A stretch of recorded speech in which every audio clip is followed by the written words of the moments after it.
দেশের বিভিন্ন জায়গায় তাপমাত্রা ওঠানামা করছে। সূর্যের দেখা মিললেও ঠান্ডা কমছে না। এমন আবহাওয়ায় মানুষের পাশাপাশি গবাদি পশু এবং বিপাকে পড়েছে পশু পাখিরাও। পঞ্চগড়ে মৃদু শৈত্যপ্রবাহ বয়ে যাচ্ছে। তেঁতুলিয়ায় ভোর 6টায় তাপমাত্রা রেকর্ড করা হয়েছে 7.5 ডিগ্রি সেলসিয়াস। কুড়িগ্রামে হাড় কাঁপানো শীতে চরম দুর্ভোগে পড়েছে চরাঞ্চল দিনমজুর সহ ছিন্নমূল মানুষ।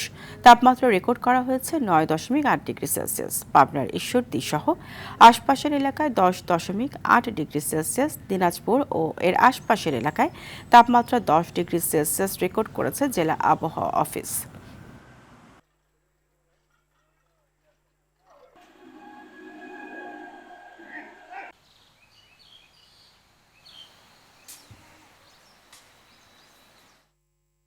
দর্শক, এই বিষয়ে আরও জানাতে পঞ্চগড় থেকে সরাসরি যুক্ত হচ্ছেন সহকর্মী মোহাম্মদ হারুনুর রশিদ।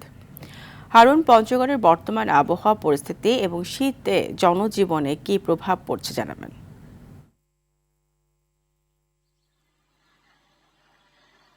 ফারিয়া, প্রথমেই আপনাকে জানিয়ে রাখি, আজকে কিন্তু এখানে সকাল 9টার পর থেকে তাপমাত্রা অনুযায়ী কিন্তু এখানে মাঝারি শৈত্যপ্রবাহ বয়ে যাচ্ছে। তবে এখানে স্বস্তির খবর হচ্ছে যে সকাল থেকে কিন্তু আমরা সূর্যের দেখা পেয়েছি, সূর্যের আলো ছড়িয়েছে, সেই সাথে ঝলমলে রোদ কিন্তু এখন আছে। এই কারণেই কিন্তু মানুষের মধ্যে একটা স্বস্তি আছে। তবে জনজীবনে যে প্রভাবটি পড়েছে, আসলে শীতের পোশাক ছাড়া কিন্তু মানুষ এখন পর্যন্ত ঘর থেকে বের হচ্ছে না। ঘন কিন্তু সন্ধ্যা, মানে প্রতিদিনই সন্ধ্যা থেকেই কিন্তু এখানে শীতের একটা আমেজ তৈরি হচ্ছে।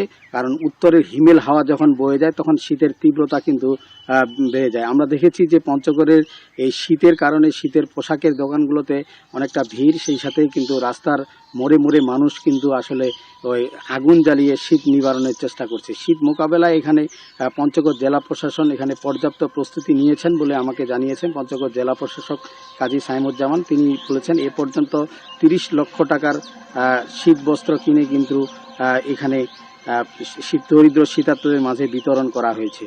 তো এখন পর্যন্ত আমরা যে পরিবেশটি, আজকের চিত্রটি লক্ষ্য করেছি, এখন সূর্য উঠায় ঝলমলে রোদ থাকায় কিন্তু মানুষের মধ্যে অনেকটা স্বস্তি আছে, কনকনে ঠান্ডা কিন্তু এখন নেই। তো শারমিন, এই ছিল আমার কাছে শীত নিয়ে সর্বশেষ পরিস্থিতি পঞ্চগড় থেকে। ধন্যবাদ আপনাকে।